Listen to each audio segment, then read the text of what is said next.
Kopi itu senjata rahasia saya. မြန်မာပြည်လိုဆိုရတဲ့တိုင်းပြည်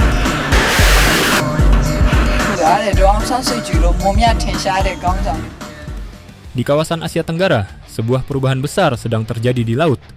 Perubahan ini bukan sekadar tentang siapa yang membeli kapal perang paling mahal, tetapi tentang siapa yang mulai mampu membangun kapal tempur besar dengan tangan mereka sendiri. Dan dari berbagai proyek yang muncul di kawasan, ada dua fregat yang sangat menarik untuk dibandingkan.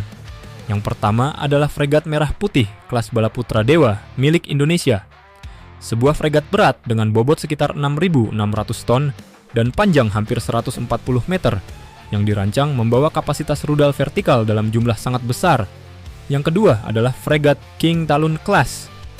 Kapal tempur sepanjang sekitar 135 meter dengan bobot sekitar 3.500 ton, tetapi tetap membawa konfigurasi senjata yang sangat serius. Jika hanya melihat angka spesifikasi, perbandingan ini mungkin terlihat sederhana. Namun dalam peperangan laut modern, kekuatan kapal tidak hanya ditentukan oleh ukuran atau jumlah senjata. Yang jauh lebih menentukan adalah arsitektur tempur kapal itu sendiri. Bagaimana kapal tersebut dirancang untuk mendeteksi ancaman? Bagaimana kapal tersebut mengelola sensor dan senjata? Dan yang paling penting, bagaimana kapal tersebut mampu menghancurkan musuh sebelum musuh sempat menyerang? Disinilah analisa sebenarnya dimulai.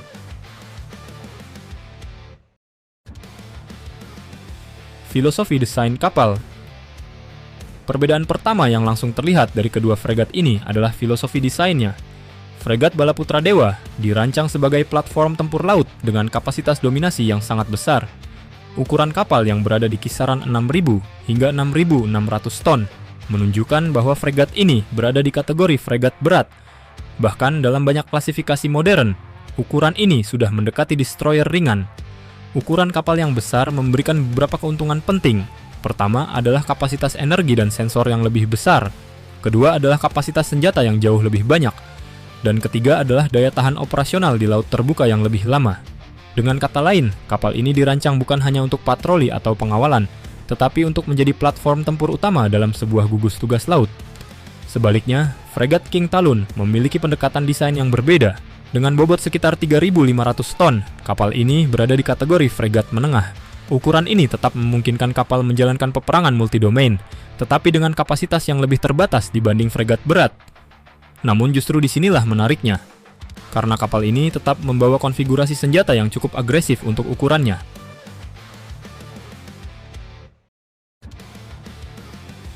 Jantung kekuatan, Vertical Launch System.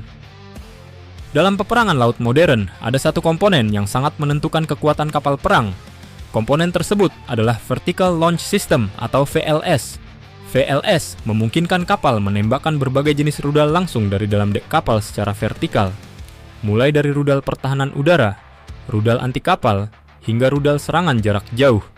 Dan disinilah perbedaan paling mencolok antara kedua kapal ini terlihat. Fregat Balaputra Dewa dirancang membawa hingga 64 sel VLS. Jumlah ini sangat besar untuk ukuran fregat. Sebagai perbandingan, banyak fregat modern di dunia hanya membawa 16 hingga 32 VLS. Dengan 64 VLS, kapal ini memiliki fleksibilitas konfigurasi senjata yang sangat luas. Kapal dapat membawa kombinasi berbagai jenis rudal sekaligus, mulai dari rudal pertahanan udara jarak menengah, rudal pertahanan udara jarak jauh, rudal anti kapal, bahkan potensi rudal serangan darat jika dibutuhkan. Sebaliknya, fregat King Talon membawa sekitar 16 VLS. Jumlah ini tetap cukup kuat untuk kapal sekelasnya, namun secara matematis, kapasitas rudal fregat Balaputra Dewa 4 kali lebih besar. Dan dalam peperangan laut modern, kapasitas amunisi seringkali menjadi faktor yang sangat menentukan, karena pertempuran laut saat ini kerap berubah menjadi perang saturasi rudal.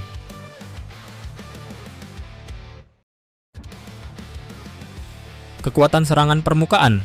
Selain VLS, kedua kapal juga membawa rudal anti kapal sebagai senjata utama melawan kapal permukaan. Fregat King Talon membawa sekitar 8 rudal anti kapal C, 802 atau sejenisnya.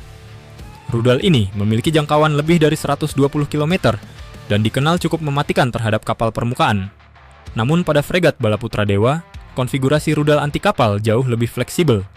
Kapal ini dapat membawa rudal anti kapal modern dengan jangkauan lebih dari 200 km, seperti rudal Atmaka atau sistem sekelasnya. Selain itu, karena adanya VLS dalam jumlah besar, kapal ini juga memiliki potensi membawa varian rudal tambahan dalam konfigurasi vertikal. Artinya dalam skenario tertentu, fregat ini bisa membawa jumlah rudal serangan yang jauh lebih besar dibanding konfigurasi standar fregat lainnya.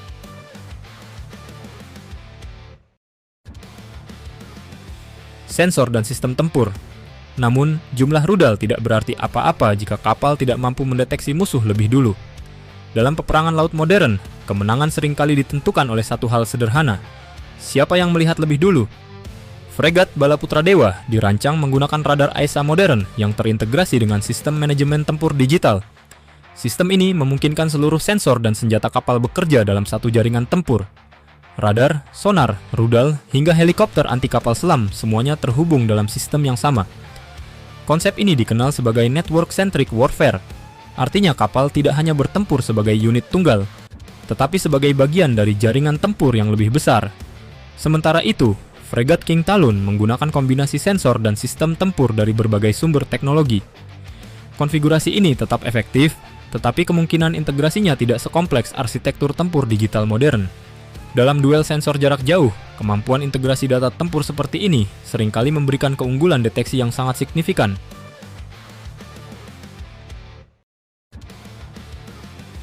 Mengukur tingkat survivability. Satu aspek penting yang sering dilupakan dalam analisa kapal perang adalah survivability, yaitu kemampuan kapal untuk tetap bertahan setelah terkena serangan. Ukuran kapal yang lebih besar memberikan beberapa keuntungan penting. Kapal dapat membawa lebih banyak sistem pertahanan jarak dekat, lebih banyak sistem pengendalian kerusakan, serta redundansi sistem elektronik yang lebih baik. Selain itu, kapal dengan displacement besar juga memiliki stabilitas yang lebih baik saat mengalami kerusakan. Artinya, secara teoritis, fregat Balaputra Dewa memiliki potensi ketahanan tempur yang lebih tinggi. Namun, fregat King Talon tetap memiliki satu keunggulan menarik, yaitu konfigurasi senjata anti kapal selam yang cukup agresif.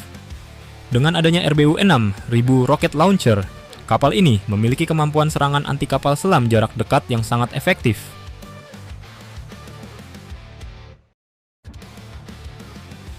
Skenario duel, 2 fregat. Sekarang bayangkan sebuah skenario. 2 fregat ini bertemu di laut terbuka. Pertempuran pertama yang terjadi bukanlah tembakan meriam atau rudal, tetapi pertempuran radar. Kapal yang pertama kali mendeteksi lawan memiliki peluang untuk meluncurkan serangan lebih dulu. Jika pertempuran berkembang menjadi duel rudal jarak jauh, maka kapasitas VLS akan memainkan peran besar. Dengan 64 sel VLS, fregat Balaputra Dewa memiliki kemampuan meluncurkan gelombang rudal dalam jumlah jauh lebih besar. Hal ini memberikan keunggulan dalam skenario perang saturasi. Namun, fregat King Talon tetap memiliki peluang jika mampu menggunakan taktik tertentu, seperti penyergapan dari jarak optimal, atau memanfaatkan sensor eksternal untuk mendapatkan target lebih dulu. Dalam peperangan laut modern, bahkan kapal yang lebih kecil tetap bisa memberikan ancaman serius jika digunakan dengan taktik yang tepat.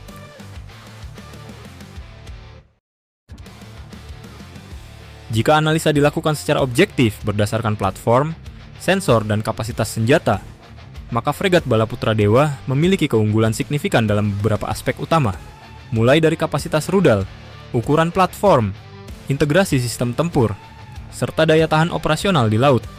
Namun, fregat King Talon tetap merupakan kapal tempur yang sangat serius, dengan konfigurasi persenjataan yang agresif dan kemampuan multiperan yang lengkap. Perbandingan ini menunjukkan satu hal yang jauh lebih menarik, bahwa kapal tempur besar di kawasan tidak lagi hanya datang dari galangan luar negeri, tetapi mulai dirancang dan dibangun sendiri. Dan dalam dunia strategi maritim, kemampuan membangun kapal perang sendiri seringkali jauh lebih penting daripada sekadar memilikinya.